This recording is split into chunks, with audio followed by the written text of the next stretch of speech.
자, 현대차도 잠깐 볼게요. 지배구조. 조금만 보고 싶게요. 여러분 보시면 현대차는 이게 딱 우리 지금 현재 지배구조예요. 현대차는 지배구조 안 바뀌었어요.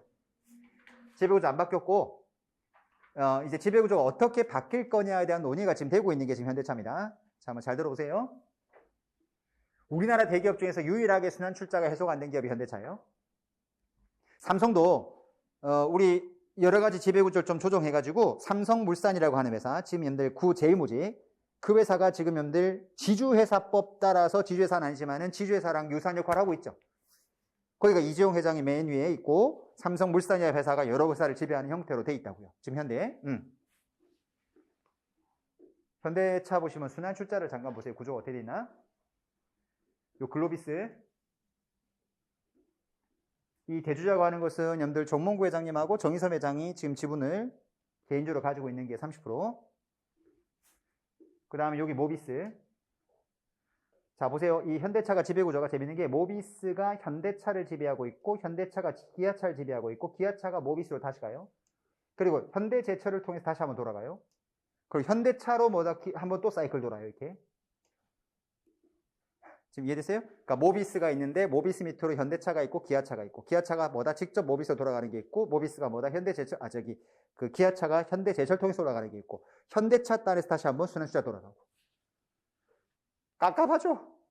이게 전형적인 순환출자입니다. 여기 여러분들 문제점이 뭔가를 한번 요거 딱 보고 한번 판단해 볼게요. 요거만 딱 펼쳐놓고 한번 여러분이 정의섬 회장 입장에서 생각해봐요.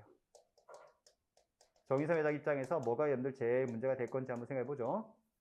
자, 먼저 현대차는요, 보세요. 어디가 제일 메인이겠습니까? 어디가 여러분들 시총이 제일 커요? 삼성이 삼성전자 같은 데가 현대가 현대차겠죠. 자, 현대차가 여기 있네, 메인이. 여기 보세요. 보면은 여러분들 현대차가 전형적인 여러분들 그 회사의 전체 구조가 자동차를 만드는 전공정, 후공정이 뭐다 다 갖춰져 있는 회사라고 보셔야 돼요. 보죠? 자동차 만들면 뭐 있어야 돼요? 일단 철 있어야 되죠. 그 다음 거기 뭐 들어가야 돼요? 모듈, AS 들어가야 되겠죠. 자, 볼게요. 얘가 뭐 하는 거예요? 제철 공급하는 거죠. 철강 공급해요. 얘가 뭐 하는 회사예요? 자동차의 모듈, 핵심 부품, AS 해주는 곳이거든요. 자, 그 다음 자동차 여러분들 수출하려면 뭐가 필요해요? 운송 필요하죠? 운송 서비스가 글로비스잖아요. 크게 보면. 물론 그것만 한다는 건 아니에요. 그럼 보시면 알겠지만 전공정, 후공정이 딱 갖춰져 있는 게 뭐다? 이게 전형적인 현대차의 그 전체 지배구조예요. 느낌이 되죠? 그러니까 우리가 물건을 일단 제조. 그 다음 판매해야 될 거 아니에요, 이게. 판매하고 난 다음 뭐 하셔야 돼? AS 해야 되겠죠. 이거 누가 하는 거, 이게? 자동차, 현대차, 기아차가 하는 거죠. 근데 거기 공급하는 걸 누가 한다고요? 모비스하고 현대제철이 하는 거죠. 만들어 판매하는 거 누가 하는 거라고요? 글로비스가 하는 거죠. AS 다시 모비스가 하는 거. 이렇게 돼 있는 거지. 현대차 지배구조 일단 이해하시고, 자, 일단 여러분들 어떤 밸류 체인인지 이해됐으면 그 다음 물어보고 싶은 게 여러분 정의섬 회장 입장에서 뭐가 지금 요 구조 제일 불안할까? 여러분이 딱 봐도 지배구조에서 뭐가 제일 여러분들 마음에 걸려요?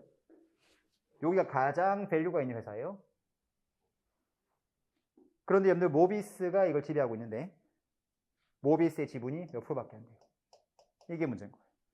7%밖에 안 된다. 그러면 당연히 여러분들 지금 현대차 입장에서 정의섬 회장 입장에서는 여러분들 이거에 대한 지분율을 굉장히 강화시켜야 되겠다는 생각이 먼저 들겠죠? 그리고 모두 해소하는 게 필요하겠어요? 이렇게 돌아가는 순환 출자를 또 어떻게 해소할 거냐라고 하는 내용에 대해서 고민해야 될 거예요. 근데 아시다시피 순환 출자라고 하는 걸 해소 안 한다고 해서 법적 문제 있어요? 없어요. 순환 출자 해소 안 한다고 해서 문제 삼지는 않습니다. 근데 하도 공정거래위원회에서 순환 출자는 안 좋은 거다라고 계속 푸시하다 보니까 지금 해소를 해야 되는 부담감을 느끼고 있는 거죠. 오케이? 그 다음 또 하나가 뭐냐? 여러분, 당연히 글로비스는 누구랑 거래가 많겠어요? 요 글로비스에 대해서 대주가 가지고 있는 지분율 이거 되게 상징적인 의미가 있어요. 최근에 신문에 떴죠? 정의섬 회장이 얼마 팔았다고 그래요? 글로비스의 지분을 10% 팔았다고 신문에 났죠? 이게 10% 팔면서 여러분들 글로비스 주가가 추렁추렁해요. 왜 그렇죠? 자, 봐요. 지금 현재 우리나라 공정거래법상에요. 상장된 기업에 기본적인 지배주와 특수관계가 있는 사람이 지분율이 30%가 넘어가는 사람, 30%가 넘어가면 얘들이 그쪽 계열사랑 거래해서 뭔가 이익을 받으면은 그 이익은 법적으로 안 돼요. 일감몰아주기 걸린다고. 세법하고 달라요. 세법은 세법대로 세금 때리는 거고 공정거래법상으로 또 일감 몰아주기에 대해서 공정거래법상 페널티 부과받는 적이 따로 있다고.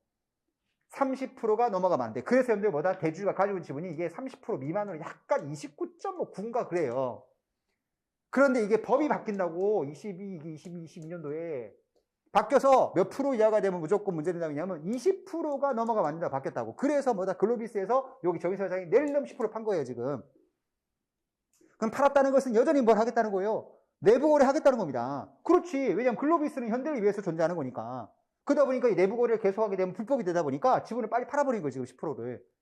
되죠? 그래서 내가 계속 말하는 거잖아. 지배구조 변화가 있으면은 무조건 그게 바뀐 게 아니고 분명히 이유가 있다니까요? 그게 가장 큰 이펙트 주는 게 법이에요, 법. 세법이 바뀌던가, 공정거래이 바뀌던가, 뭐가 바뀌면서, 그중에서 특히 뭐다, 법. 세법이 많이 바뀌면서 이런 구조를 많이 가져가는 구조가 지금 요 케이스거든요. 일단 전체적인 지금 상황을 설명한 거예요. 현대차에서는 간단합니다. 이거 어떻게 풀 거냐는 거예요. 지금 이 현대차에 대한 지배구조를 풀어나가는 방법에 대해서는 굉장히 많은 전문가끼리 이견이 있어요. 자, 그런데 요거를 해소하라고 여러분들 엄청나게 푸시를 먼저 가했던 게 언제냐면, 우리 문재인 정권 들어온 게 언제죠? 문재인 대통령이 들어온 게 2000 언젠가요? 18인가요? 18, 19, 20, 20. 맞죠? 18이죠. 2018인가요? 중요하지 않아요? 2018쯤 될 겁니다. 자, 이때 여러분들 문재인 대통령이 들어오면서 여러분들 그때 공정거래위원장이 누구였죠? 공정거래위원장 그분 있잖아요. 누구죠? 지금 청와대도 들어가셨던 분. 그 누구죠? 청와대 경제수석까지 했던 분. 응? 누구였지? 아, 왜 갑자기 기억이 안 나지? 요즘 뭐 기억력이 완전 꽝이에요, 꽝. 중요한 건 아닌데. 왜 갑자기 기억 안 나지? 공정거래위원장 했던 분 계시잖아요. 자기가 제일 많은 시절에 현대와 삼성의 지배구조를 반드시 순환출자를 뭐다 해소하겠다라고 엄청나게 강조하셨던 분. 응? 누구? 응? 예, 맞아요. 김상조 위원장. 이제 머리가. 17? 연도는 중요하지 않아요. 자, 이때 여러분들 들어왔을 때, 여러분들 그때는 여러분들 대통령 처음 취임했을 때니까 어때요? 그때는 말빨이 엄청 여러분들 먹힐 때는 게요. 그때 김상조 위원장이 와서 현대 삼성 순환투자 자기가 제일 많은 게 아니라 안 없애면 공정거래 위원장보다 안 간다고 그랬어요. 엄청 강력하게 여러분들이 얘기했었죠. 그러다 보니 현대가 뭐예요? 그때는 파워 엄청 셀 때니까 눈치 봐야 될 거 아닙니까? 그래서 그때 현대가 우리 지배구조 순환출자 바꿀게요 하고 처음에 냈던 안이 있었어요. 그 안이 뭐냐? 미리 말할게요. 그 안 내놨다가 주주들한테 엄청 싸다고 맞고 다시 안을 철회하죠. 그때 그 안이 뭐였냐면 요 안이었거든요. 요거는 보시면 되고, 지주회사 전환이라고 돼 있는데 요거로 가지 말고, 잠깐만. 요거로 가지 말고,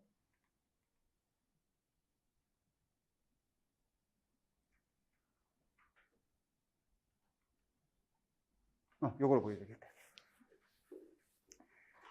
예, 중장기 플랜이라고 돼 있지만은 여러분들 이거 무시하고 얘들이 여러분들 처음에 논의했던 여러분들 안을 잘 보세요.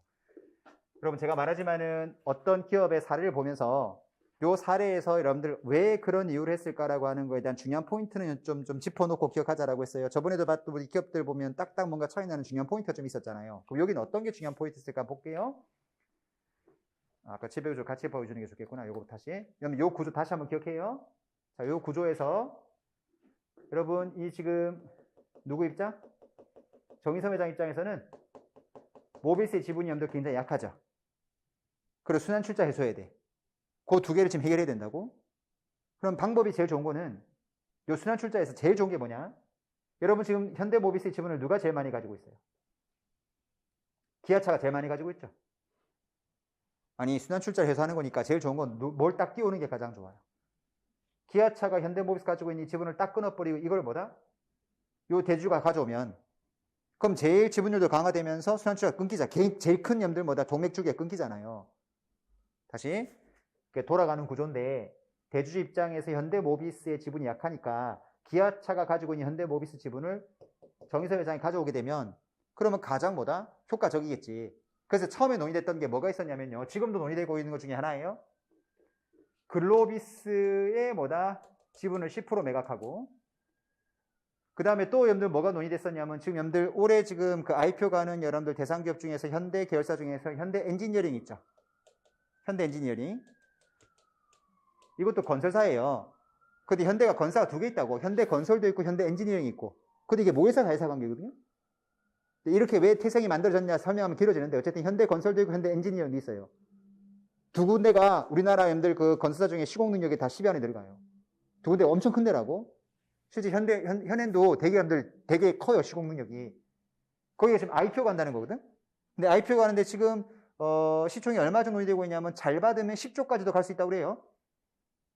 그럼 거기 한 10% 들고 있다고, 정의선 회장이. 그럼 그것도 일단 매각하고, 요것도 매각하고. 그럼 거기서 뭐가 생기겠어요? 돈 좀 생기겠죠. 현대 엔지니어링 할 때, 상장 갈 때, 자기가 구주 매각을 하겠다는 거예요. 구주 매각해서 돈 들어오겠다는 거지. 그럼 그 돈 가지고 뭘 사오는 거죠? 현대 모비스의 지분을 땡겨오기에는 요만 팔아가지고는 현대 모비스 시총이 너무 높다고.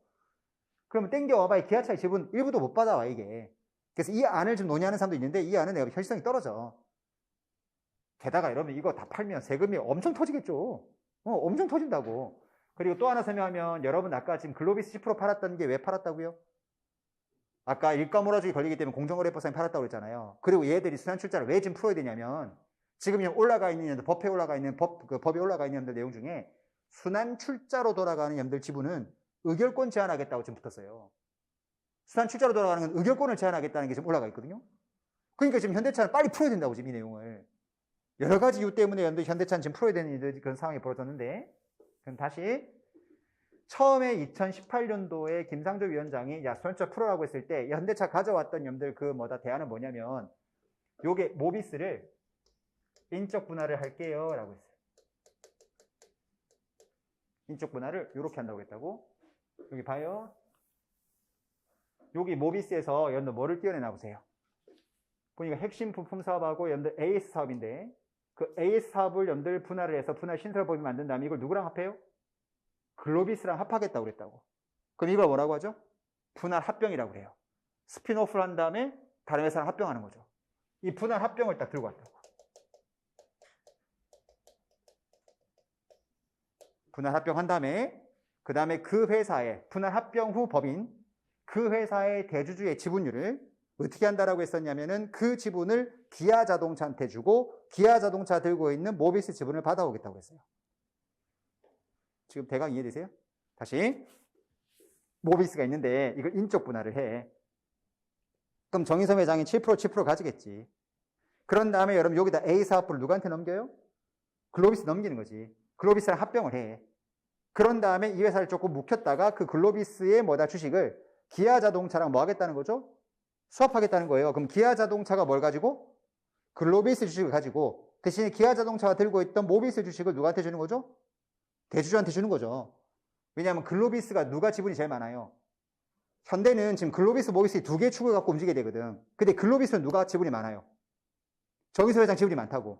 근데 모비스는 지분이 없다는 게 지금 문제인 거예요. 근데 모비스가 지금 현재는 현대차를 지배하고 있는 회사이기 때문에 모비스 지분을 많이 가져가야 되거든, 상황이. 대강 이해되죠? 그러다 보니까 오케이, 그럼 글로비스를 키워가지고 글로비스의 뭔가 주식을 내가 너한테 줄게, 기아차. 대신에 기아차 너네가 들고 있는 모비스 주식 줘.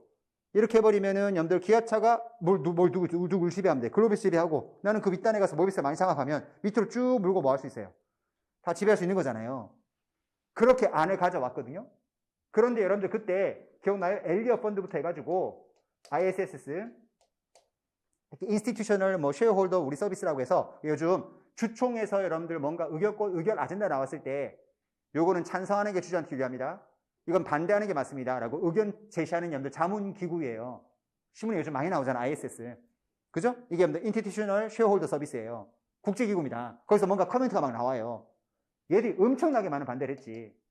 자, 반대하는 이유가 뭘까? 여러분 이거 우리 배웠던 분할 합병의 재무적인 효과 아셔야 돼. 그리고 우리 배웠던 뭐까지 기억했냐? 합병 비율 산정에 대한 것도 기억하셔야 돼요.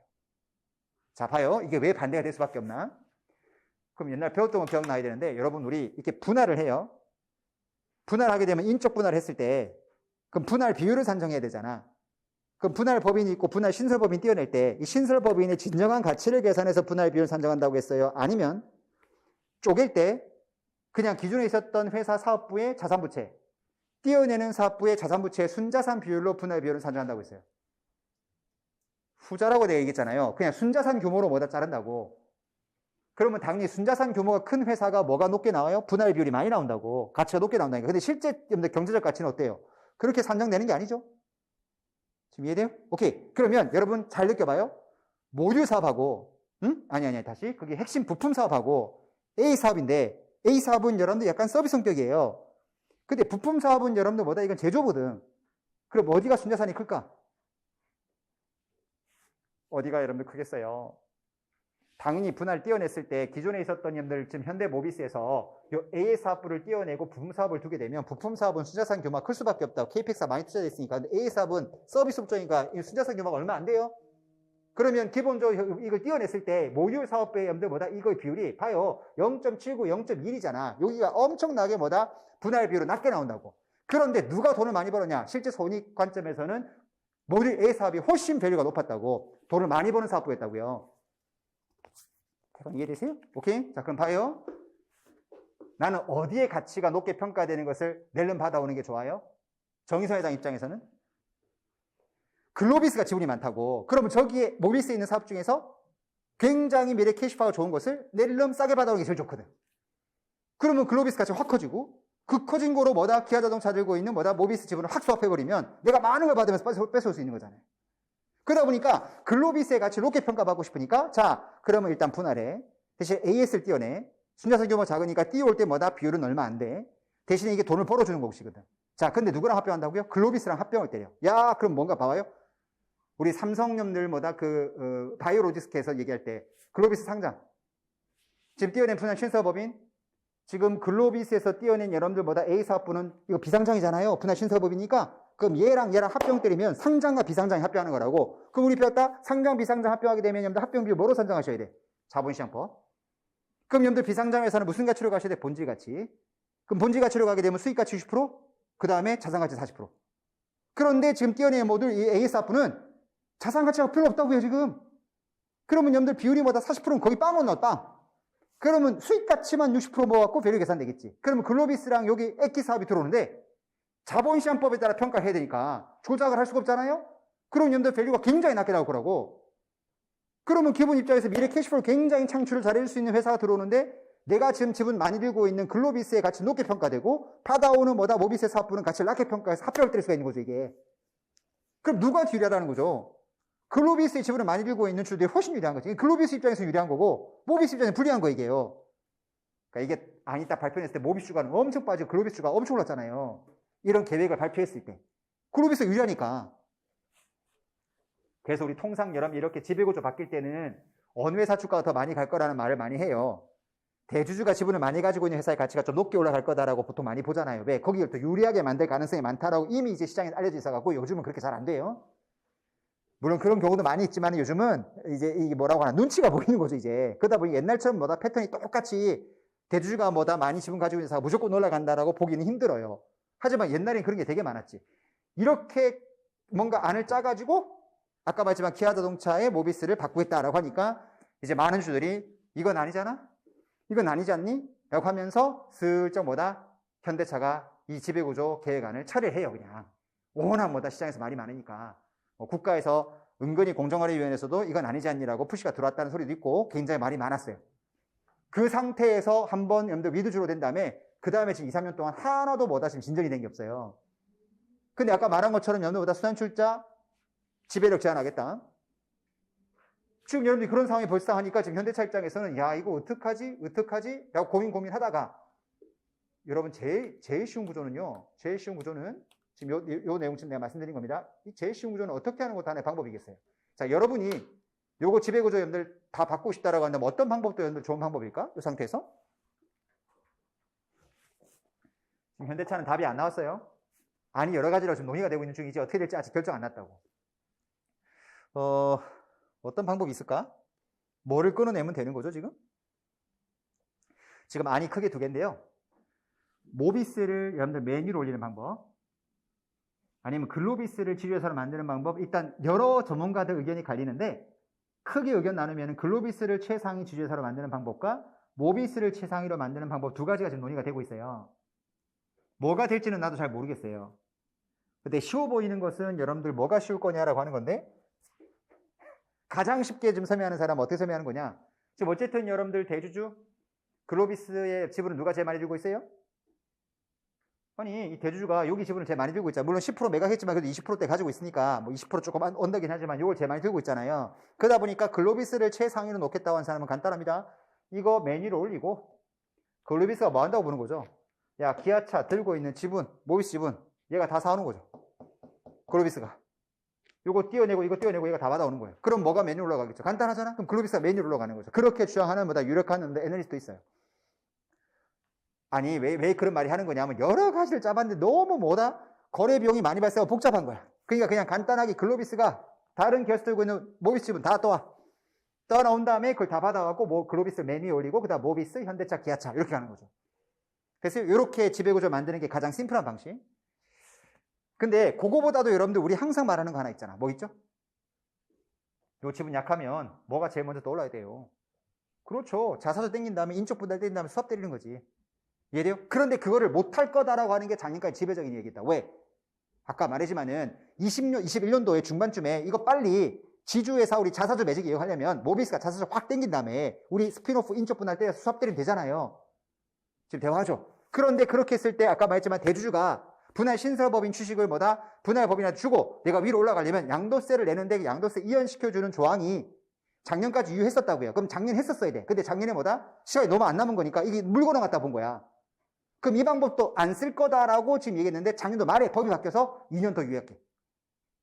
그럼 제가 볼 땐 세법이 바뀌었기 때문에 현대차 입장에서는 지금 현재 뭘 할 수 있는 기회가 생긴 거예요? 여차차 미루다가 지금 모비스가 인적 분할해서 자사주 매직을 이용하는 걸 못했는데 이거를 이용하는 방법을 쓰지 않을까라고 하는 게 제 개인적인 생각인데 조금 조심스럽긴 해요. 왜? 현대가 자사주 매직을 이용해서 인적 분할해서 지수사 만들었다면 또 싸다고 맞겠죠 이제. 제일 쉬운 방법은 많은 기업들이 걸어왔던 역사를 보게 되면 지금 조투법이 2년 연장됐으니까 그러면은 세금 부담이 없으니까 지금 현재에서는 인적 분할해서 많이 썼던 방식을 쭉 돌려가지고 여기 지주 지분율을 강화시키는 방법도 있겠죠? 대화해요? 그런 다음에 그때 생겼던 지분을 일부 매각해서 기아차 지분 받아오고 하는 것은 충분히 할 수 있으니까 그런 식으로 해서 바꾸는 것도 고민해 볼 수 있고 지금 여러 가지 방법이 논의되고 있는 게 지금 현대차 지배구조입니다. 여하튼 방법은 아직 여러 가지 방법을 지금 얘기해 놓는데 이렇게 한다 저렇게 한다 말은 많아요. 수합하는 것도 있고 지금 이건 답이 나와 있지 않기 때문에 여러 가지를 논의하고 있는 중이다라고 이해하시면 될 것 같고 자, 요런 제가 지금 오늘 강의하는 거에 대한 기본 스트럭처를 좀 기억한 다음에 나중에 22년도에 언젠가는 현대차가 뭔가 변화가 생길 겁니다. 그럼 여러분들 그런 기사가 딱 나올 때 우리 배웠던 그 지배구조 딱 떠올리면서 한번 기사 보시면은 지금 어떻게 하겠다는 거구나. 그때 강의 시간에 말했던 방법이 아니라 요런 식으로 현대차가 지금 구조를 짜는구나. 그럼 구조를 짰다라고 한다면 기존에 들었던 안하고 어떤 차이가 있는지도 한번 생각해 보시고 고민도 해보시고 그렇게 하게 되면 조금 여러분 지배구조 관련해서 인사이트가 좀 생기지 않을까라고 생각이 되는 게 현대차의 여러분들 케이스라고 보시면 돼요. 풀모는 조금 이따 할게요. 시간 봐서 동아제약도. 왜냐면 SK가 워낙 내용이 많기 때문에 SK를 먼저 봐야 되니까 좀 쉬었다 합시다 여러분. 좀 쉬었다 SK를 한번 볼게요.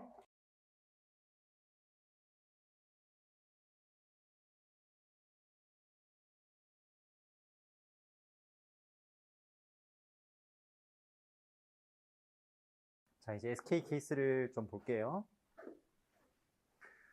우리나라 지배구조 M&A를 가장 많이 한 기업이 누구냐 라고 한다면은 아마 SK가 둘째가라면 서로 하는 기업일 겁니다. 굉장히 지배구조가 복잡하게 많이 바뀌었어요. SK 케이스도 한번 쭉 설명을 한번 드려볼게요. 요게 20년 전에 여러분들 SK의 지배구조예요. 20년 전 얘기입니다.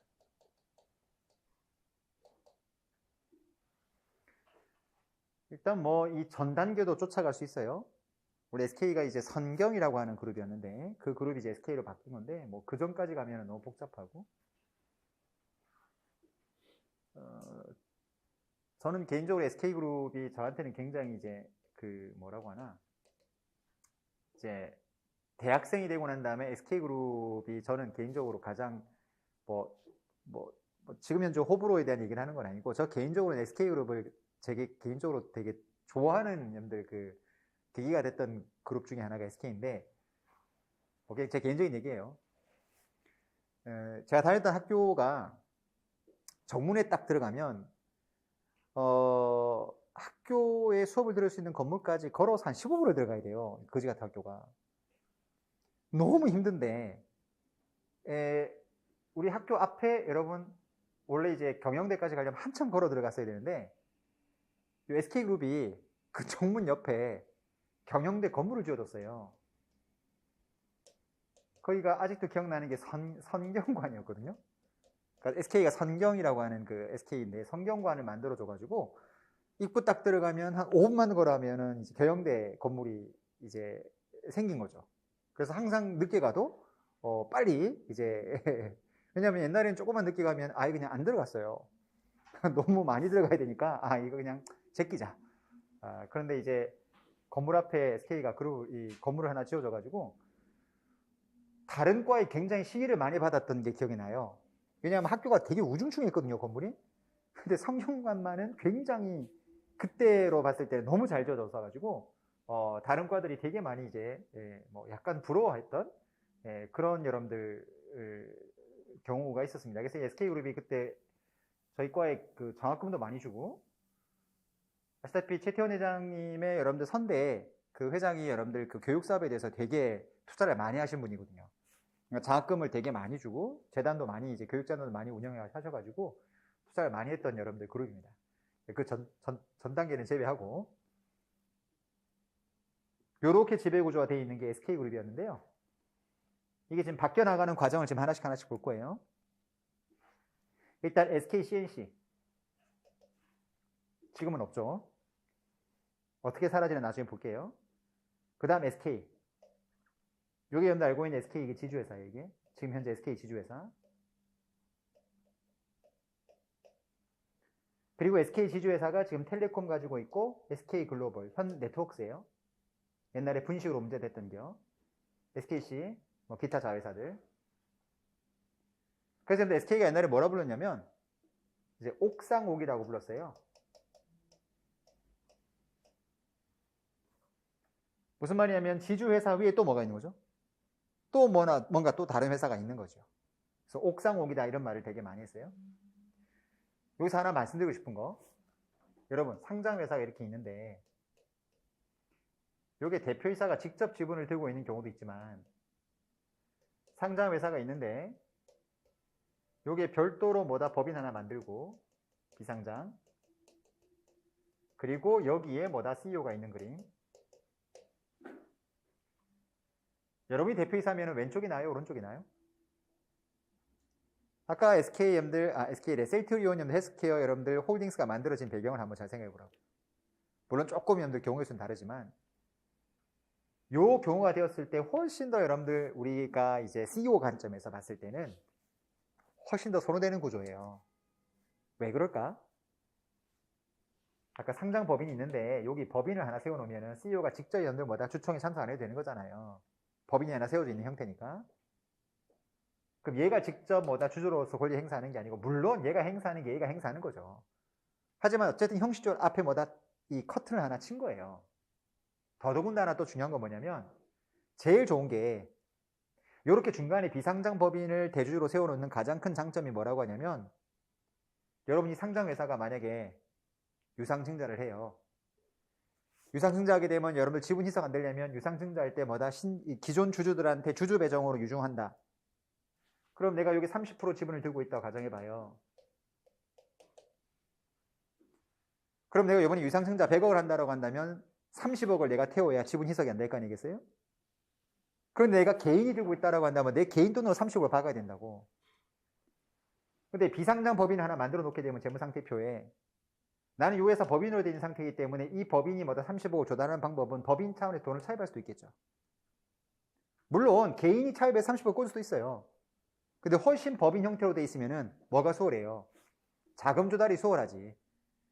그리고 요 단에서도 뭘 하기도 쉬워요? 새로운 신사업하기도 편하죠. 그래서 보통 여러분들 이렇게 상장 법인 위에 개인을 가지지 않고 비상장 법인을 만들어 놓고 그 위에 대주로 있고 싶어 하는 그런 니즈들이 보통 이제 CEO들이 강해요. 근데 문제는 뭐냐는지 아세요? 요게 상장돼 있는 상태에선 괜찮은데 요게 상장을 가려고 하는 IPO 예정 법인이다. 그런 상태에서 이렇게 구조 가져가면 거래소가 무조건 이거 합하라고 그래. 왜 그런지 아세요? 거래소 입장에서는 대표이사가 직접 가지 않고 비상장 중간에 세워놨다? 그럼 여기서 뭔가 뻘짓하다가 뭔가 말아먹으면 자꾸 상장 쪽에서 돈을 빼려고 한다는 거예요. 오히려 이제 거래소 올라가는 입장에서는. 그러다 보니까 거래소 입장에서는 이렇게 상장법인 위에 비상장법인이 있으면은 이 회사의 존재 의미를 명확하게 IPO 심사할 때 밝히라고 하고, 이게 소명되지 않으면은 이걸 접병과 합병을 시키라고 합니다. 그런 다음에 IPO 올리라고 보통 요가 들어와요. 네, 여하튼 여러분들 이게 옥상호 구조를 만든 이유가 뭔지에 대해서 한번 설명해 본 거라 보시면 돼요. 그럼 결국 이 지주회사를 지배하는 게 되게 중요한 거잖아요. 그런 상태에서는 여러분들 최태원 회장님이 직접 들고 있는 것보다는 이게 CNC를 중간에 끼워놓고 들어가는 게 훨씬 더 낫다고 판단해서 이렇게 구조가 된 거라 보시면 됩니다. 일단 여기까지가 일단 처음 출발점이요. 그 다음 갈게요. 이건 지분율을 쭉 써놓은 거니까 보시면 되고, 지분율.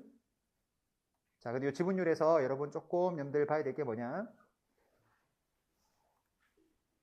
이 구조에서 여러분들 제일 여러분들 또 마음에 걸리는 게 어디예요? 요게 문제였던 거예요. 요 연결고리가 너무 취약한 상황이었죠. 근데 2000년도에 기억나요? 이 SK글로벌이라는 회사, 요 회사가 이제 분식회계로 여러분들 이슈가 돼버렸어요. SK가 분식회계 이슈가 터지면서 주가가 엄청나게 들쭉날쭉했습니다. 주가가 엄청나게 빠지죠. 이때 여러분들 혹시 들어본 여러분들 그 소버린이라고 그 소버린 사태라고 기억나시죠? 이 미국이 공격적인 해외 공격적인 연도 펀드가 들어와가지고 SK가 기본적으로 분식회계를 한 거에 대한 원인이 뭐냐면은 기본적으로 어떤 회사의 계열사가 이제 부실한 것을 지원해주기 위해서 뭔가 이렇게 조작을 해서 파이낸싱을 해줬던 게 결정적인 배경인데, 거기 좀 어려운 거지만은 토탈 리턴 수합이라고 하는 것도 있었고 좀 복잡한 이슈가 좀 있었어요. 근데 이것까지 설명하면 너무 길어지니까.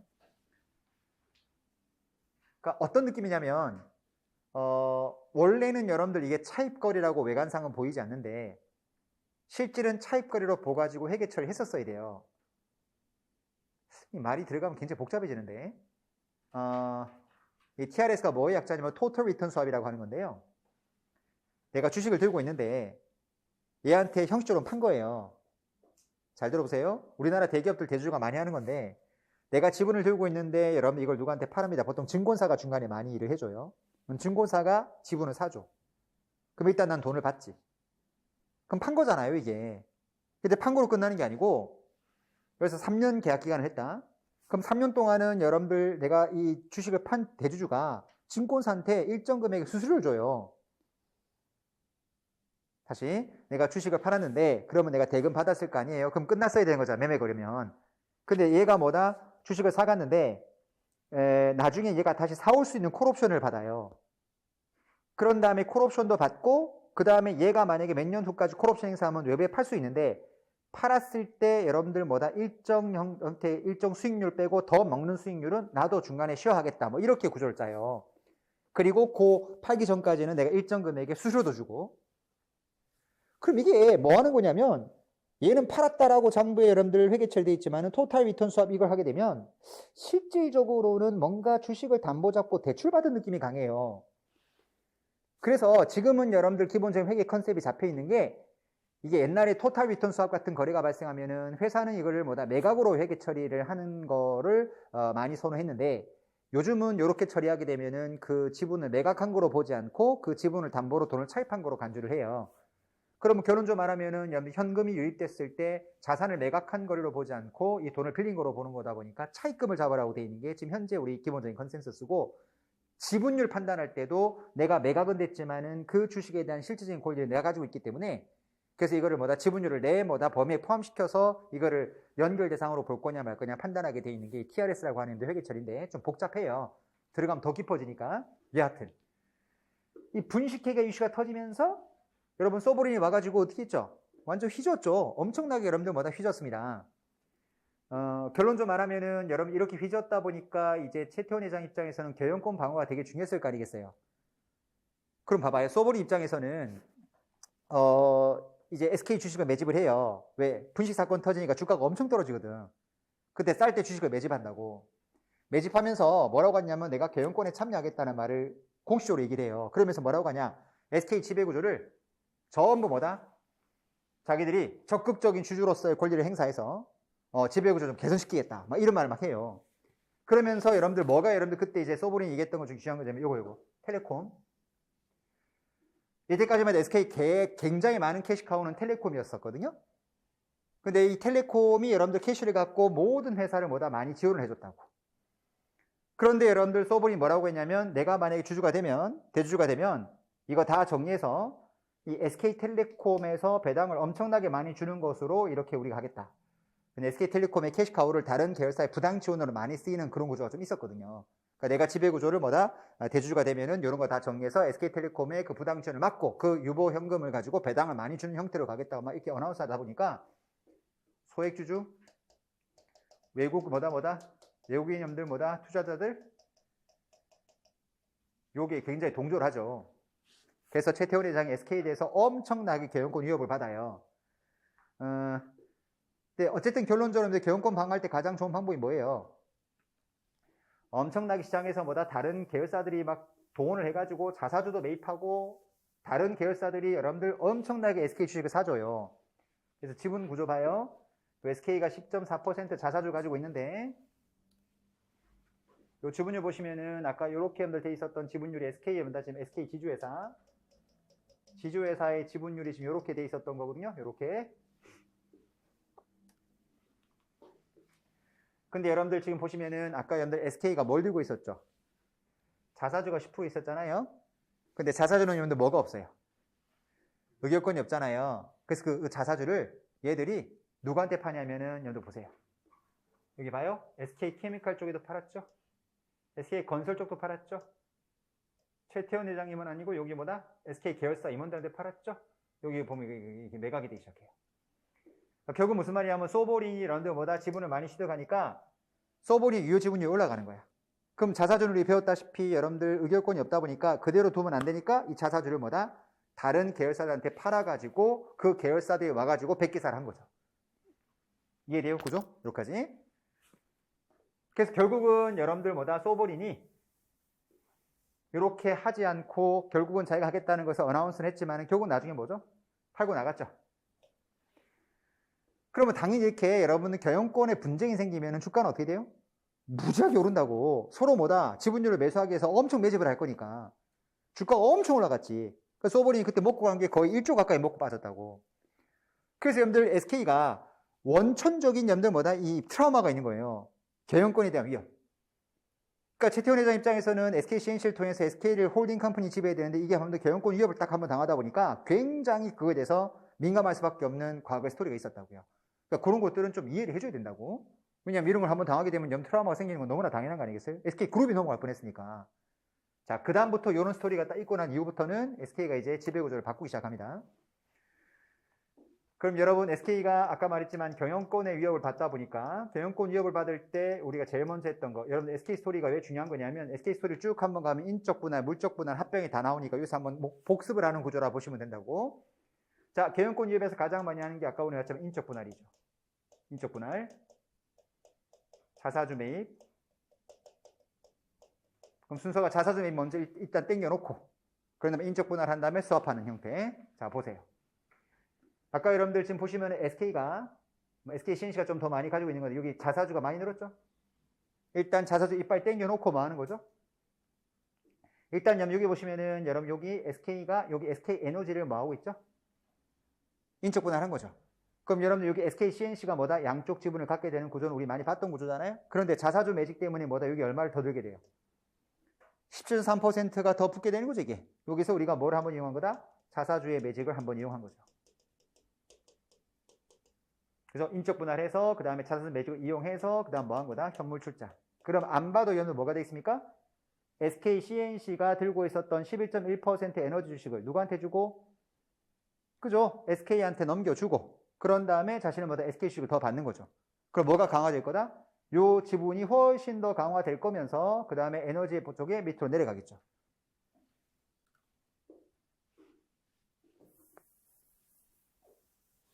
현물 출자까지 간 거예요. 요거는 인적 분할한 거고 자사주 매직이 여기서 생겼고 그 다음에 다시 에너지의 주식을 넘기면서 SK에너지가 밑에 붙은 거예요. 그래서 가볍게 여러분들 지분율 여기가 굵게 이게 25.1% 딱 됐죠. 그러니까 단단해진 거 이게요. 늘 말하지만 인적 분할로 한번 뭐다 지배권 강화한 케이스가 첫 번째 프로세스. 여기까지 이해되죠? 그래서 처음에 소버린이 뭐다 들어와서 경영권 위협을 하다 보니까 경영권 위협했던 배경 자체는 SK글로벌의 분식 사건이 터지면서 주가 하락한데 그때 틈을 타 소버린이 들어와가지고 경영권 위협하니까 그때 자사주를 이용해서 일단 막았다는 거죠. 그런 다음에 안 되겠다, 지분율 강화하겠다 해서 인적 분할 때린 다음에 우리 봤던 자사주 매직을 통해서 한번 쭉 돌려서 자 이제 이렇게 바꿨어요. 여러분 충분히 여러분들 예상하겠지만은 여기가 어디예요? 이게 바로 SK 이노베이션이죠. 우리 SK의 캐시카우 하면 여러분들 어디가 좀 엑기스예요? 지금 현재 시점에 캐시카우 하면 어디가 여러분들 엑기스예요? SK텔레콤. 그죠? 옛날만큼은 아니지만 그래도 여러분들 캐시카우잖아요. 그 다음 또 어디? SK이노베이션. 그죠? 이노베이션. 이노베이션도 여러분들 뭐 SK온 해가지고 여러분들 2차전지 지금 엄청나게 뭐다 밸류 높은. 원래 SK이노베이션 자체가 또 여러분들 수익이 많이 나는 회사였습니다. 이거 석유공사였죠, 이거. 그걸 SK가 인수해가지고 여러분들 뭐다 이노베이션 된 겁니다, 이거. 그 다음 또 캐시카우 어디죠? 제일 큰 데가 하이닉스. 하이닉스 좀 이따 나와요, 또. 이따 여기까지는 하이닉스 인수가 안 됐을 때, 이렇게 돼 있는 상태. 자, 이렇게 해서 이제 지배구조는 강화시켰다고요. 1차 목적. 스토리가 첫 번째는 여러분들 뭐다? 자사주를 이용해서 소버린 공격 막았고, 두 번째는 인적 분할해서 현물 추태 때린 다음에 지배권 강화했고.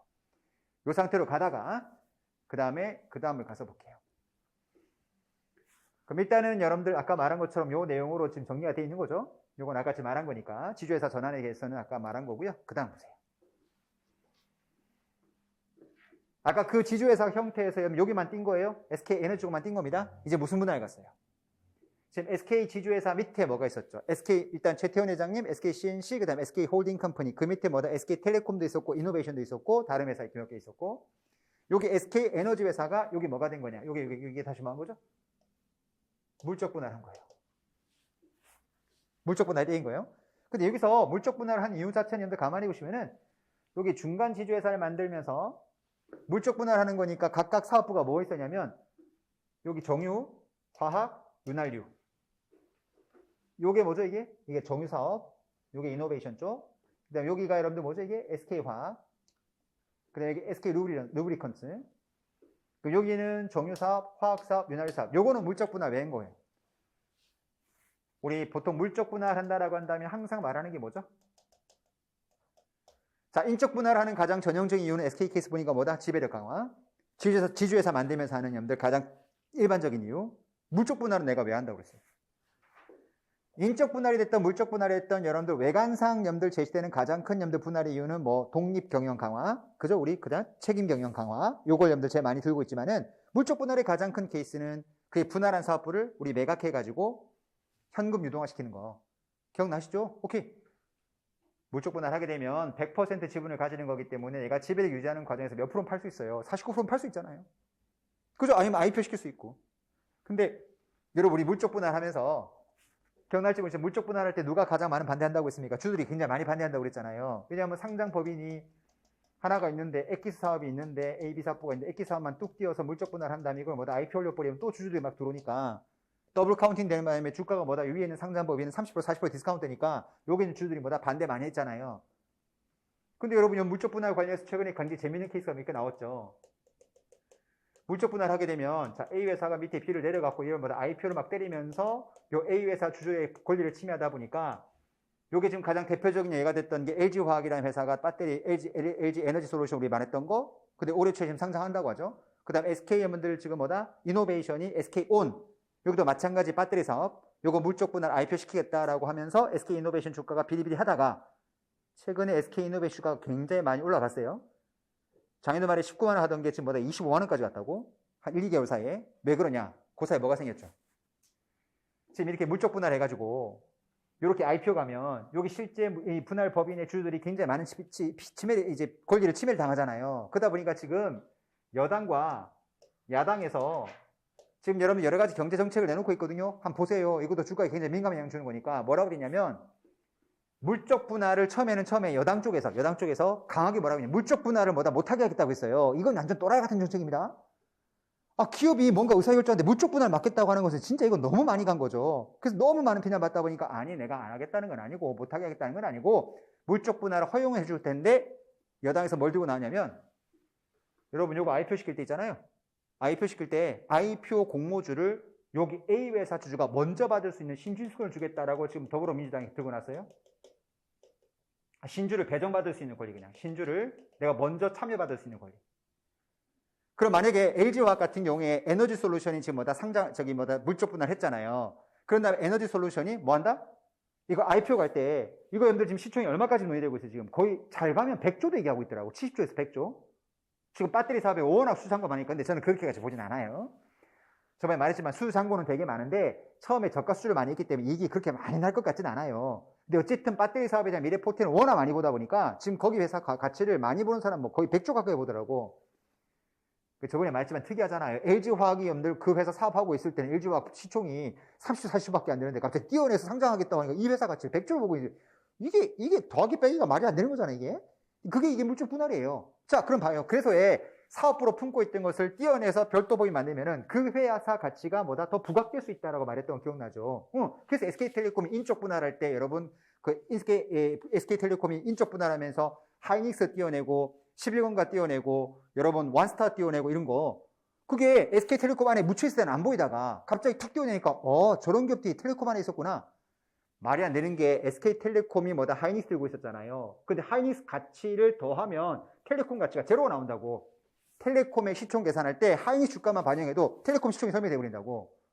텔레콤이 하이닉스 들고 있는데 이 말이 안 되는 거거든. 그럼 텔레콤 주가가 훨씬 높게 가야 된다 봐야 되는 거죠. 근데 그게 안 된다는 겁니다. 근데 띄어내갖고 막 이게 눈에 시각적으로 보여주면 SK텔레콤이 저런 회사도 있었구나. 그래서 여러분들 지금 인적 분할하고 한 다음에 여러분들 같이 더해보면 원래 인적 분할 안 했을 때보다 가치가 더 많이 나오고 있다고 지금. 그러니까 눈에 드러나게 해주는 거죠. 우리 이런 사업도 있어? 이런 미래도 있다? 이런 먹거리 있고? 한번 봐봐. 너네 안 보였지? 이런 기업도 있는 거야. 자, 그런데 봐요. 그 에너지솔루션이 상장 갈 때 LG화학주들이 그 에너지솔루션의 여러분들보다 IPO 갈 때 그 공모주를 먼저 살 수 있는 걸 주겠다는 거예요. 여러분 좋은 회사 상장 갈 때 이 공모주 잘 받으면 우리 따상 한번 찍으면 끝나는 거잖아요. 대박이지. 그래서 우리 21년도 공모주가 엄청 핫했지 않습니까? 우리 공모주 들어간 거 웬만하면 수익성 되게 많이 났지. 카카오 쪽도 관련된 계열사 많이 갖고, 크래프톤부터 해갖고, SK 거기도 있고, 엄청 많죠. 저도 공모주 몇 개 들어갔었는데, 수익률이 괜찮아요. 엄청 좋다고. 물론 별로 못 받아서 그렇지. 왜냐면 내가 들어간 것 자체 수익률은 염들마다 거의 120%, 80% 이런 거 다 돼요, 지금. 근데 공모주를 경쟁률이 워낙 치열하니까 내가 들어갈 때 그 받은 주식이 얼마 안 돼. 기껏해 봐면 200만원 받은 게, 기껏해 한 400만원. 기껏이라고 말하면 좀 그렇지만, 생각보다 크지 않잖아요. 그 400만원 받아봐야 수익률 180% 해봐야 여러분들 돈이 1000만원이에요. 그럼 한 600 먹은 거거든. 적다는 의미는 아니지만, 여러분들 아주 큰 돈은 또 아니잖아요. 그러다 보니까 수익률 측면에서는 굉장히 높지만은, 공모주가 받기 쉽지가 않다고, 괜찮은 회사들은. 그런데, 올라갈 때 너네 먼저 줄게. 그럼 물적 분할했다 하더라도 분할 법인의 주주가 반대할 이유가 없잖아요. 자기한테 먼저 준다는 거니까. 자, 여당이 이거 두고 나왔네? 어떻게 해야 돼? 야당이, 뭐야, 이거? 왜냐면, 우리가 배웠지만, LG와 물적 분할하면서 거기 청와대 민원까지 올라왔어요. 수백만 명이 거기 반대한다고 듣고, SK도 지금 엄청 반대하고 있거든. 이노베이션이 그 물적 분할한다고 하는 거. 엄청 반대하니까 뭐라고 하는 거예요? 이 물적 분할 반대하는 거, 이것만 잘 주들을 설득해도 표가 엄청나겠다는 거죠. 근데 여당이 먼저 질러버린 거야. 그 야당이보다, 그러더니, 얘들은, 신주 배정 권리로 끝나는 게 아니고 신주 인수권을 주겠대.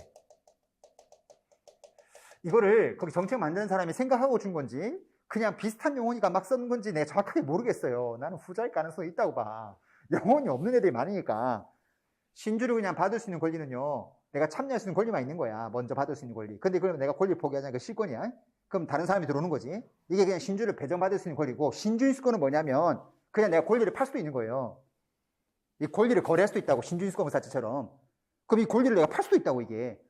그러면 내가 그 모회사 분할 신설법인의 주주란 이유만으로 뭐가 생기는 거죠? 얘가 올라가면 내가 신주인수권을 팔 수 있는 거야, 이게. 그럼 엄청난 권리가 되겠지. 행사 안 해도 팔 수가 있다니까, 권리를.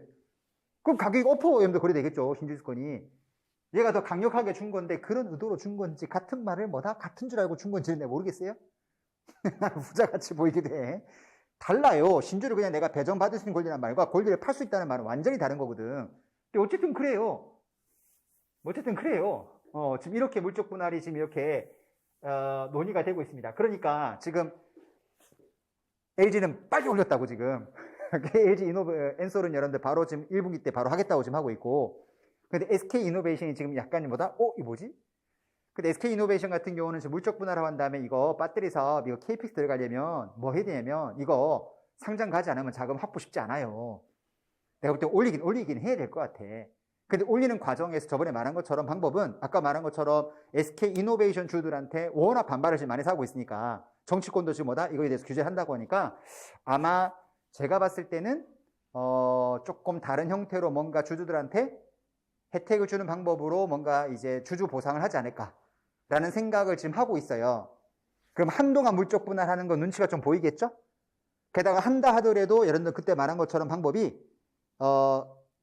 아예 여러분들 그 밑에 SK온이라고 하는 자회사에 뭐다? 주식을 현물 배당으로 줄 수 있다라고 여러분들 뭐다? 정관을 바꿨다고 했던 거 기억나시죠?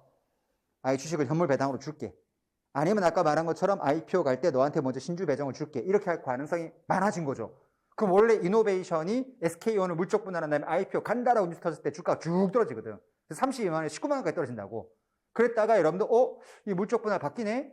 그럼 이노베이션 주주 입장에서는 나쁠 게 없네? 그러다 보니까 이제 이거 안 딱 올라가면서 한 2개월 사이에 19만 원에 25만 원까지 올라갔거든요. 그러니까 이런 것들은 여러분들 그 기업의 펀더멘탈 측면보다는 그런 뉴스들이 단기적으로 영향을 주는 거예요. 그러니까 늘 말하지만 단기적인 주가는 절대 수급을 이 펀더멘탈이 수급을 이길 수가 없어요.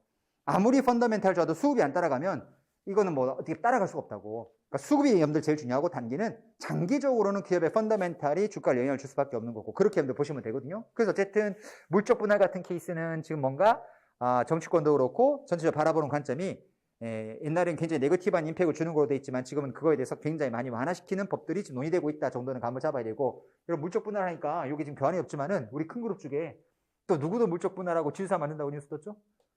포스코. 그죠? 요즘 우리나라 기업들이 지배구조 바꾸는 게 지금 유행이에요. 포스코도 홀딩 컴퍼니 만들겠대. 근데 여러분 잘 봐요. 포스코가 인적 분할할 거냐 물적 분할할 거냐 뉴스가 처음에 이제 분할을 하겠다 라고 떴을 때 지주회사 만들겠다고 그랬거든. 그럼 우리 지주회사 만드는 건 물적 분할로 많이 가요? 인적 분할로 많이 가요? 인적 분할을 통해 지주회사를 많이 갔지. 근데 왜 여러분들 우리나라 기업들이 인적 분할, 지주회사 만들 때 인적 분할 많이 썼냐면 대주주의 지배력 강화를 위해서 인적 분할 뜰은 다음에 수합 때려서 위에 올라가는 방법을 썼던 그 이유 때문에 인적 분할 많이 택한 건데 솔직히 지주회사 만들 때 더 편한 방법은 인적 분할이 아니고 무슨 분할이 편해요? 물적 분할이 훨씬 편하지. 그냥 내가 있던 거 내 홀딩 컴퍼니 하나 만들고 밑에 사업부를 밑으로 다 내리는 거야. 물적 분할로 그냥. 그럼 바로 홀딩 컴퍼니라고. 근데 그렇게 했을 때는 대주주 입장에서는 지분율이 변동이 없거든. 그러니까 실익이 없는 거야. 그러니까 그렇게 안 만드는 거지. 근데 봐요. 그래서 포스코가 지주회사 만다고 터졌을 때 시장에서는 인적 분할로 갈 거다, 물적 분할로 갈 거다 말이 많았었어요. 근데 포스코는 여러분들 스토리를 생각해봐요. 대주주에 있었어요. 포스코는 주인이 없는 회사예요. 현대하면 누가 떠올라요? 정씨 패밀리, 삼성, 이씨 패밀리, SK, 최씨 패밀리. 자, 포스코. 포씨 패밀리야? 아니라니까. 포스코는 패밀리가 없어요. 옛날 공사가 민영화된 거잖아요. 거긴 대주주가 국민연금이야, 국민연금. 그러니까 거기는 뭔가 대주주가 지배력을 강화해야 되겠다는 니즈가 없다고. 그러니까 지주사 만들 때 뭐로 간다고 지금 이게? 물적 분할. 그냥 물적 분할로 그 철강사를 밑에 내리겠대. 그럼 포스코 홀딩 컴퍼니가 있고 포스코 밑에 여러 계열사 있잖아요. 그 밑에 포스코를 철강사 반을 띄워내갖고 밑에 물적 분할을 맡고 있다고 지금 있다고. 그러니까 보시면 지주사 만들 때 왜 인적 분할, 왜 얘는 물적 분할하지? 포스코의 지배구조 만다고. 지배구조에 패밀리가 없다고요. 그러니까 그냥 간단하게 물적 분할 툭 내리는 거죠. 그런데 여러분 나는 어느 회사 주식을 들고 있어요 지금? 포스코의 주식을 들고 있잖아요. 근데 포스코가 여러분들 지주사 만다고 하니까 포스코 주주들이 또 어때요? 물적 분할하면 인적 분할에 비해서 뭐가 또 뉴스가 안 좋죠? 이거 나중에 이제 상장시켜갖고 또 뭐 하겠다 이렇게 말 나올 수 있잖아요. 근데 포스코는 지금 상장돼 있지만 이 철강을 띄워내면 이 밑에는 비상장이잖아. 그럼 이거 어떡할 거냐는 건데 포스코 여러분들 뭐다 이거 물적 분할하면서 뭐라고 했어요? 우리 물적 분할은 또 왜 하는 거예요? 자금 조달이죠. 근데 포스코는 자금 조달 때문에 또 이 지주사 만드는 거 아니야. 물적 분할 내려갖고 IPO 시키면서 철강 쪽에 뭔가 KPX 확보하려고 하는 게 아니라고. 왜? 지금 요즘 철강이 핫해가지고요. 포스코 현금으로 굉장히 좋거든요. 자금 조달 필요성도 없다고요 지금. 그 물적 분할도 여러분들 했을 때 IPO 시킬 뭐다 그런 이유도 없잖아요. 그러다 보니까 물적 분할할 때 뉴스가 딱 터졌죠. 우리 IPO 안 간다. 딱 어나운스 했어요. IPO 안 가고 만약 IPO 가려면 여러분 IPO 가는 것은 포스코 자체 그 만드는 물적 분할 신설법인이 주총을 해야 되잖아요. 근데 뭐라고 했냐면은 그 위에 지주사의 주총에 투표결의가 찬다고 했어요. 그러면 여러분들 포스코에 기존에 있던 회계 주주들의 3분의 2 찬성할 때 갈게. 걱정하지 마. 그러니까 포스코가 뭐다? 그렇게 해버리고 나서 또 뭐까지 했냐면은 그 포스코 지주회사 쪽에서 뭐까지 했어요? 요번에 자사주가 있었거든? 포스코가 자사주가 엄청 많아요. 이거 다 소각돼버렸지. 자사주 소각은 염도 굉장히 뭐다 주식의 염도 호재가 될 수 있잖아요. 시장에 물량 나올 수 있는 다 죽여버렸으니까. 그렇게 터트리면서 포스코가 물적 분할했다고 했지만 주가가 뭐다 받쳐졌죠. 그 스토리가 그거예요, 지금. 그러니까 포스코는 물적 분할이 지금 뭐다 다른 회사 지주회사하고는 좀 구조가 달라요. 그럼 여기서 근본적인 지분이죠. 왜 만들었을까, 지주회사를? 그럼 퀘스천 마크 들지 않아요, 여러분들? 저도 그게 궁금해요. 그래서 지주회사 만든다고 했을 때 클릭해서 가보시면 또 뭐다? 컨트롤 C, 컨트롤 V 문구겠죠? 일반적인 뭐 분할 지주회사 만드는 뭐 지배구조 투명성 말만 하는데 약간 포스코 입장에서는 지금 무슨 얘기가 나오고 있냐면 포스코 지주회사가 있잖아요. 그 다음 밑에 여러분들 포스코 인터내셔널도 있고 포스코 건설도 있고 지금 포스코 철강도 있고 여러 가지 지금 계열사를 쭉 만들어 놓고 있는 상태인데 지금 들리는 말에 따르면은 포스코란 이름을 바꾸겠다라고 하는 말도 있는 것 같더라고요. 이 포스코란 그룹이 지금 연도 철강만 하는 건 아니잖아요. 새로운 신소재 사업도 하고 굉장히 많은 사업을 스펙트럼 넓고 있는데 여러분 포스코 하면 뭐밖에 안 떠오르죠? 철강. 철강하면 굉장히 전통적인 어떤 보수적인 어떤 고유의 어떤 우리나라 제조업이거든요. 철강. 그러니까 지금 우리 핫하잖아. 4차 산업. 여기도 지금 여기 보니까 메타버스가 막 나와. 메타버스가 지금 간판에 보니까. 요즘 메타버스 이런 말이 하고 있는데 철강. 아, 철강이 메타버스랑 매핑이 될까? 뭐 이게 아니잖아. 그러니까 뭔가 회사가 좀 너무 클래식한 느낌이 드는 거지 이게. 그래서 포스코 지주회사 이름을 뭔가 다른 이름으로 바꾸려고 한다라는 소문도 있어요 지금. 밑에 딱 깔아놓고 위에 지주회사 이름을 조금 브랜드를 바꾸는 형태로 뭔가 논의되고 있지 않나? 뭐 이런 얘기를 하고 있던데 여하튼 포스코가 지주회사 만드는 목적 자체 그 만드는 구조 방법은 기존에 우리나라 대기업했던 인적 분할을 통해서 지배권 강화 그 필요성 없었고 물적 분할 내려가지고 뭐다 IPO 시키는 니즈도 없었고 혹시나 주주가 건선하다 보니까 나 물적 분할 안 갈게 너네 지주단에서 뭐다 특별히 거치면은 그때 내가 상장 갈게 그러면서 혹시 건선할까봐 자사주 다 소화시키면서 오케이 이렇게 해준 거예요 지금. 그래서 포스코가 물적 분할했지만 주가가 안 빠진 이유는 그런 염도 이유가 있었던 거지요. 물적 분할을 잠깐만 설명했던 겁니다. 다시 돌아와서 자 SK 이노베이션 물적 분할 쭉쭉 때렸어요. 그래서 SK 보시면 여러분들 여기 지금 회사들 매각을 지금 하겠다는 소문이 많이 들고 있잖아요.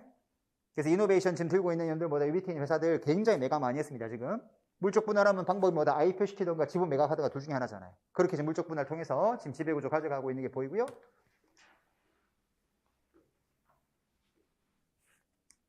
이게 기본적으로 투자를 많이 하고 있는 현금으로는 보여주고 있는 겁니다.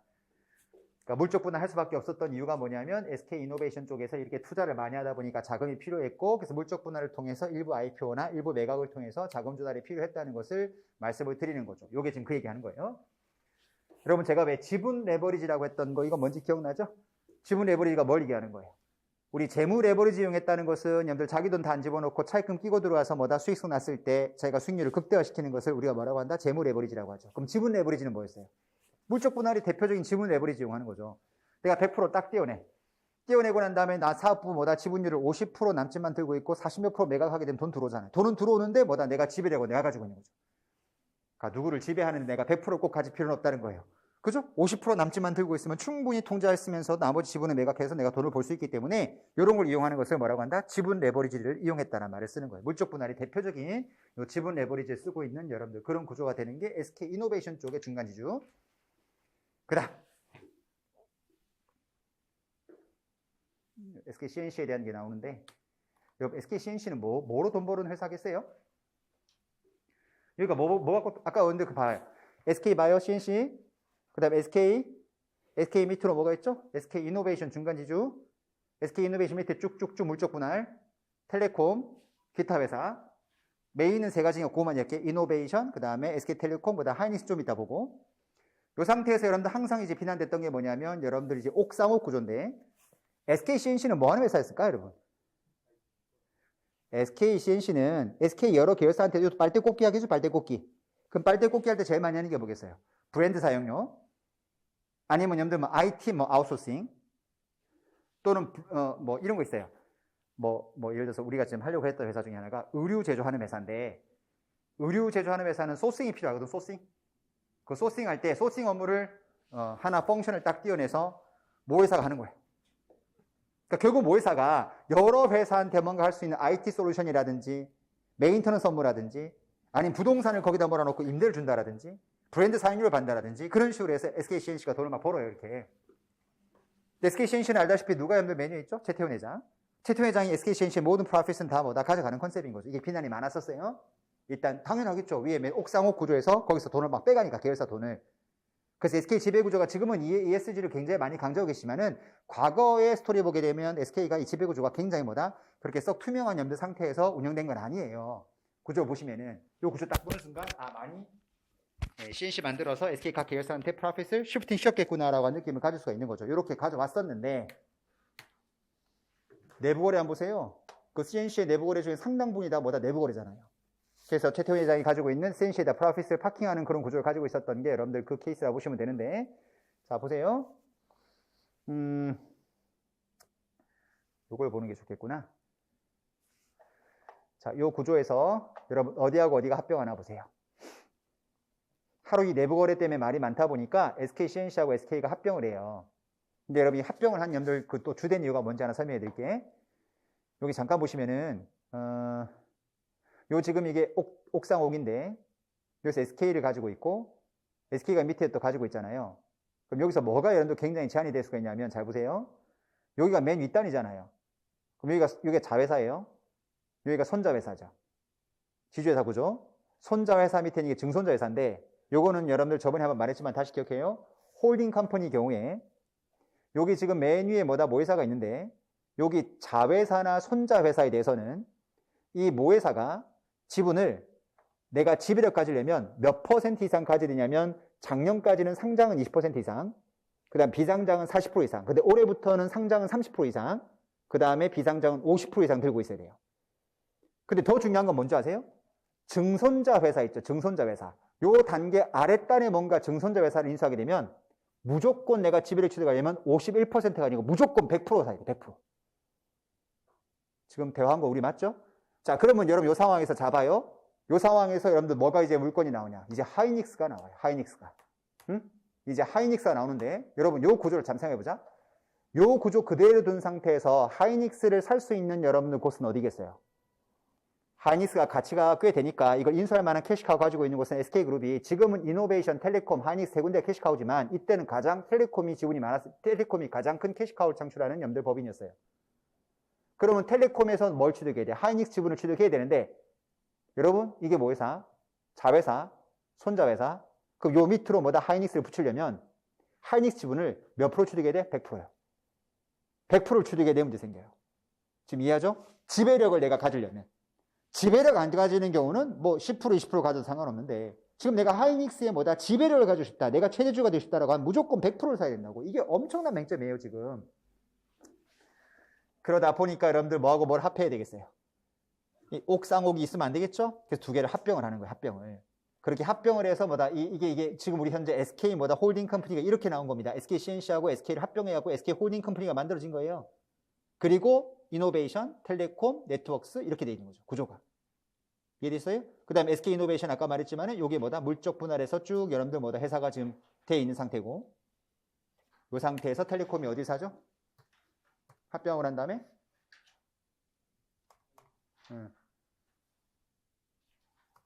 합병하기 전에 SK가 자사주도 굉장히 많이 삽니다. 많이 사고 난 상태에서 여러분들 지금 합병했다는 거고 당연히 대주의 지배권을 강화하기 위해서 그렇게 했던 거니까 요게 하이닉스가 여러분 합병되기 직전에 여러분들 뭐다 재무제표 손익입니다. 굉장히 초라하잖아요 여러분들. 하이닉스 손익 보시면은 생각보다는 여러분들 굉장히 초라해요. 영업이익이 보시면 여러분들 지금에 비해서는 굉장히 소박하죠.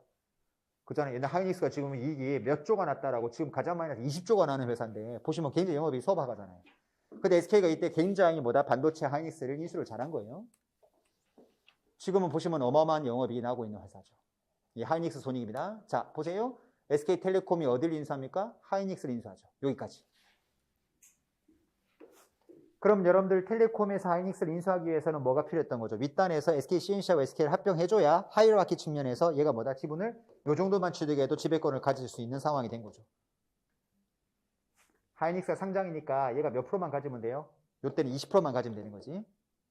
아까 말했죠? 지배를 가질 때 상장 기업은 20%만 가지면 된다고. 자회사까지, 손자회사까지는. 근데 증손자회사는 취득할 때 뭐가 필요하다고요? 100% 취득이 필요하다고요. 100% 취득이. 자, 여기까지가 지금 여러분들 SK의 지배구조를 말씀을 드린 건데 여기서 조금 더 가야 되겠죠?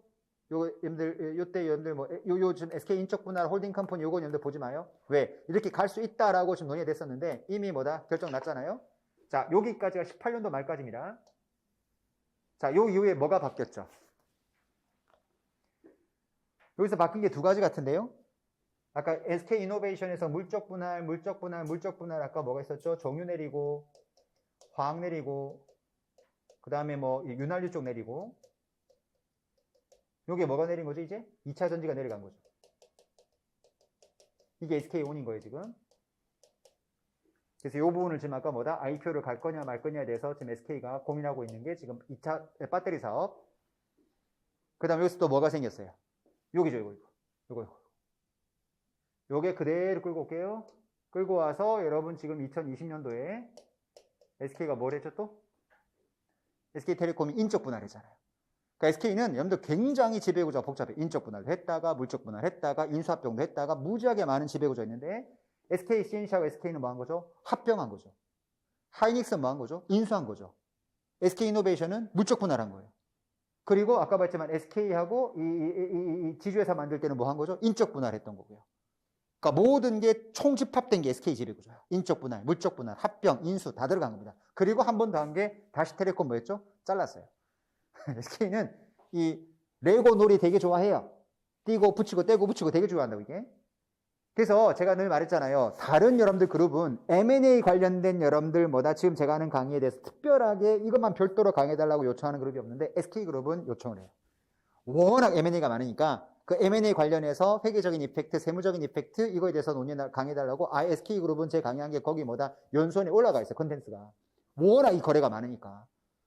SK는 이걸 되게 많이 하는 회사가 되는 거죠. 그럼 봐요. 20년도에 뭘 했냐. SK텔레콤이 인적 분할을 하죠. 그래서 SK텔레콤이 인적 분할을 해요. SK 지배구조 앞으로 이제 어떻게 할 건지 봐요. 그리고 그러면 SK가 요 지주회사가 텔레콤도 가지고 그 다음에 인적 분할했으니까 별도의 신설법인을 만들었죠. 그 신설법인이 이게 SK 스퀘어죠.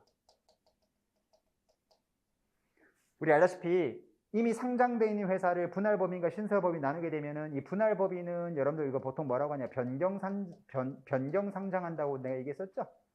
그 다음 여기에 새로 신설된 법인은 뭐 하게 돼 있고요? 재상장이라는 걸 하게 돼 있다고 그랬죠.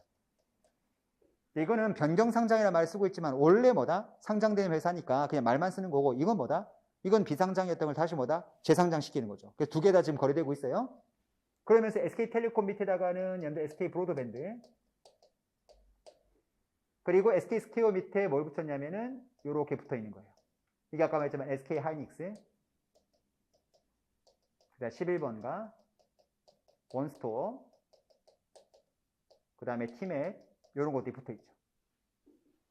지금 보니까 11번가도 여러분들보다 조만간 상장한다고 그러고 그 다음에 원스토어도 지금 상장한다고 지금 얘기하고 있죠. 이건 이미 상장돼 있고 요것도 지금 상장된다고 돼 있죠. 이건 우리 우버, 구글 여기랑 지금 같이 제휴한다라고 지금 돼 있고 요게 경쟁회사 카카오잖아요. 카카오 모빌리티 우리 택시 잡는 거 카카오 모빌리티 그것도 지금 상장한다고 하죠 우리. 카카오 모빌리티가 투자할 때 GS가 들어가고 LG가 들어갈 때 저희가 작년도 초에 저희가 실사했었거든요. 그때 논의됐던 시총이 2조? 근데 지금 상장하면 가치가 5조? 얘기가 나온다고 지금 얘기를 해요. 그러니까 지금 시장에서 시총이 몇 조는 이제 당황스럽지도 않아요. 툭 하면 몇 조니까. 그러면서 뭘 만들었죠? 여기가 ICT 기업으로 키우겠다. 요렇게 지금 나눈 거죠. 그러니까 실제 보면 SK텔레콤이 가지고 있는 연도 사업부가 되게 많았던 거예요. 결사도 많았던 거고, 근데 인적 분할 딱 하면서 이제 눈에 딱 띈 거죠. 이거 통신회사. 그 다음 여기가 ICT 기업 쪽만 묶어놓고. 그래서 지금 여러분들 보고 있는 시장에서의 반응은 뭐예요? 미래 포텐셜 같은 걸 봤을 때는 SK 스퀘어 쪽이 지금 하이닉스도 여기 있고, 그런 다음에 여기 있는 그룹들이 점차 상장을 많이 가게 되면 여기 지금 SK 스퀘어도 다시 한번 주가를 재평가 받을 수 있는 기회가 되지 않을까 이런 말이 나오고 있는 게 바로 이런 구조기 때문에 그런 말을 쓰고 있습니다. 올라갈지 안 올라갈지는 별개의 문제고 근데 여기서 또 이제 SK가 지금 해결해야 될 또 하나의 문제가 뭐겠어요? 여러분 여기 봐요. 그러면 SK텔레콤이 인적 분할하면서 SK가 지주회사잖아.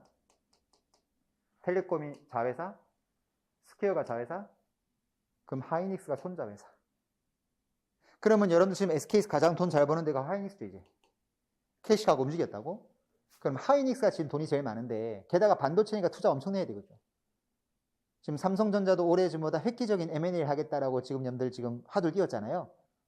삼성전자 지금 여러분들 대표가 우리 올해 공격적인 하나 M&A 하겠다고 텄어요. 그러니까 하만보다 더 큰 데를 인수할 수 있다라고. 근데 어딘지를 지금 뭐다 예측을 못하고 있어요. 내가 왜 아웃바운드 딜로 가장 큰 연들 딜 중에 하나가 하만 인수였다고 했잖아. 그때 현금 인수해서 8조가 9조에 하만 인수해갖고 그때 삼성전자가 M&A를 거의 안 하거든요. 큰 딜로는 가장 큰 게 3년 전 하만 인수였다고. 4년 전인가? 그때 인수했을 때 그때 8조인가 9조 줬다고. 지금 돈을 들고 이제 110조인데 배당 주고 자사주는 지금 거의 안 사지만 배당도 막 주고 R&D 많이 하고 KPX 많이 하는데도 돈이 110조가 쌓여있다고. 그러니까 많은 연들주들이 뭐라고 하냐. 야, 좀 돈 좀 풀어가지고 SK처럼 적극적으로 M&A 좀 하자.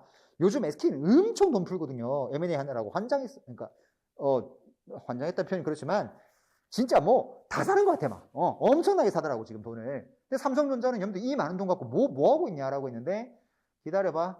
올해 조만간 터질 거야. 라고 지금 했는데 삼성이 이렇게 뭔가 말할 때 이렇게 섣부르게 말하는 회사가 아닌데 그러면 아마 사이즈가 얼마나 큰 기업을 지금 인수하려고 하는 거냐. 시장에 지금 굉장히 이목이 되고 있는 상태거든요. 근데 그 타겟 컴퍼니가 굉장히 우리가 봤을 때 와, 획기적인 타겟 컴퍼니 인수한다라고 한다면 또 삼성전자 주가가 또 어떻게 될지는 몰라요.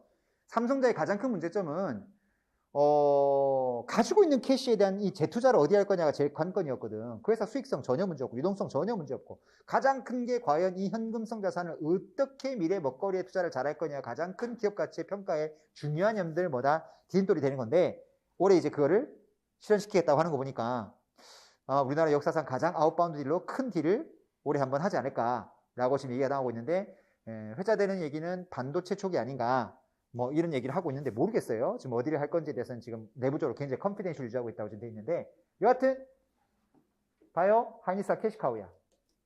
그럼 뭔가 인수를 해야 돼.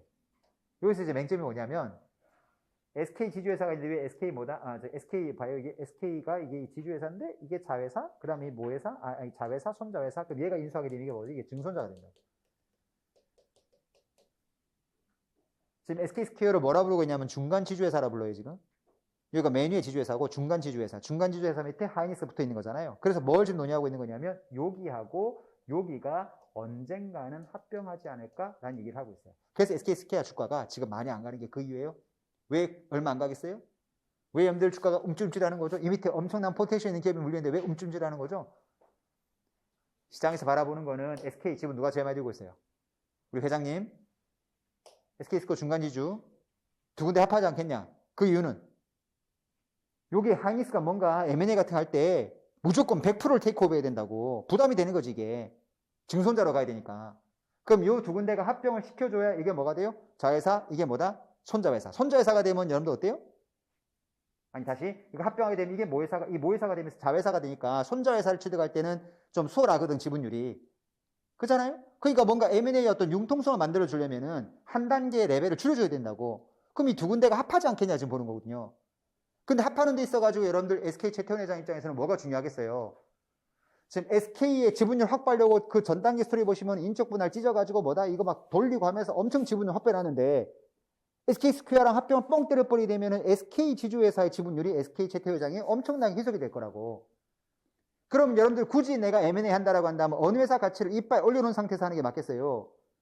홀딩 컴퍼니 주가는 이빨 올려놓고 스퀘어 쪽은 엄청 내린 다음에 그 다음에 합병을 뻥 때려야 뭐다 합병의 지분 희석이 최소화되겠죠.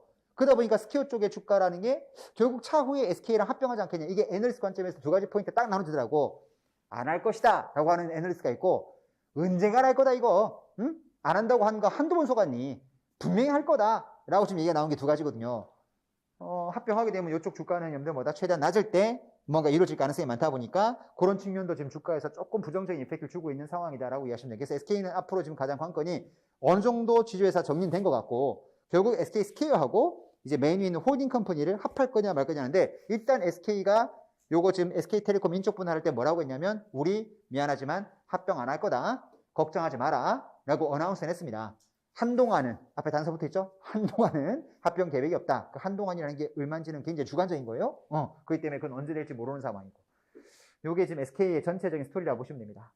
SK도 굉장히 많은 지배구조의 변화를 가지면서 우리가 배웠던 인적 분할, 물적 분할의 전형적인 이유 때문에 지배구조를 바꿔왔던 회사가 SK의 기본적인 지배구조의 변동이라 봐야 되겠죠. 거기까지 SK 케이스를 보시면 됩니다. 자, 여기까지 하면 뭐까지 우리가 한 거냐면은 지금 합병에 대한 거 얘기했고, 우리가 분할 얘기했고, 인적, 물적 분할 얘기했고, 케이스를 쭉 두 번에 걸쳐서 우리가 좀 정리했습니다. 그럼 일단 여러분들 합병, 이제 M&A 쪽은, 이 정도면 큰 그림은 거의 다 잡았고요.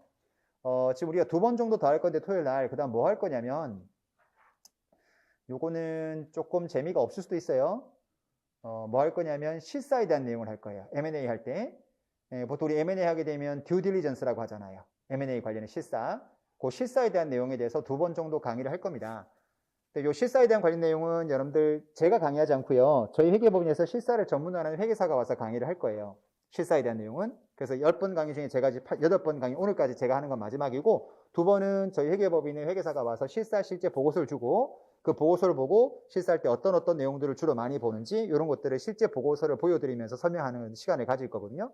제가 저번에 밸류에이션 강의할 때도 제가 이런 내용 쭉 설명한 다음에 실제 케이스는 마지막 시간에 저희 회계사가 와서 엑셀 템플릿 보여주면서 케이스를 설명했는데 아마 실사도 그렇게 보여주지 않을까라 생각해서 두 번은 여러분들 저희 회계사가 와서 강의를 할 거기 때문에 일단 M&A 강의 중에서 제가 맡은 강의는 오늘까지 해서 마무리할 겁니다. 다음 시간하고 다다음 시간에 그 실사에 대한 내용은 뭐 그런 일 없겠지만 내가 너 아니면 들을 필요가 없다. 죄송해요. 그런 분들은 안 오셔도 되고 근데 그 친구도 실사를 많이 해본 친구니까 와서 들으시면 도움이 될 거니까 그렇게 들으시면 될 것 같고 아마 동영상 강의는 올라갈 거니까 여기 오프라인 수강생분들은 아마 온라인도 들을 수 있게 해줄 거죠.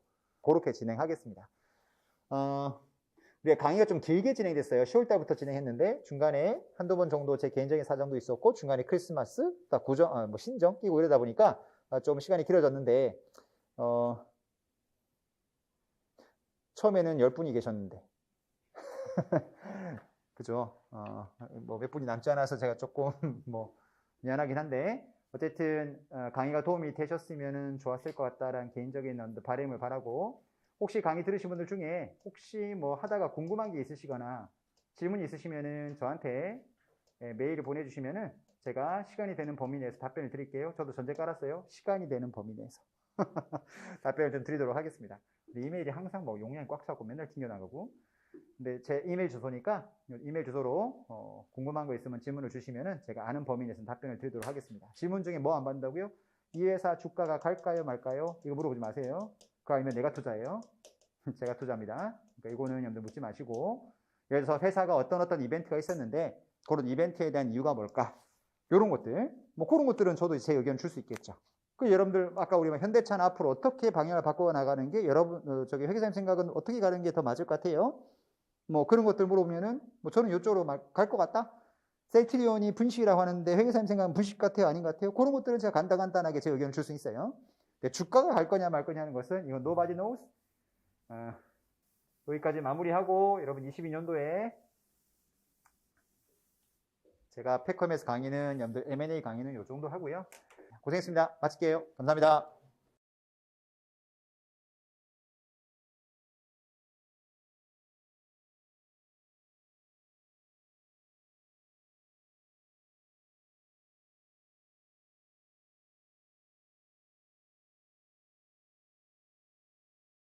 자, 이번 시간은 저희가 그 M&A 쪽 관련해 가지고 이제 FTD 관련된 내용에 대해서 조금 강의를 진행하려고 합니다. 우리가 통상 이제 M&A 관련된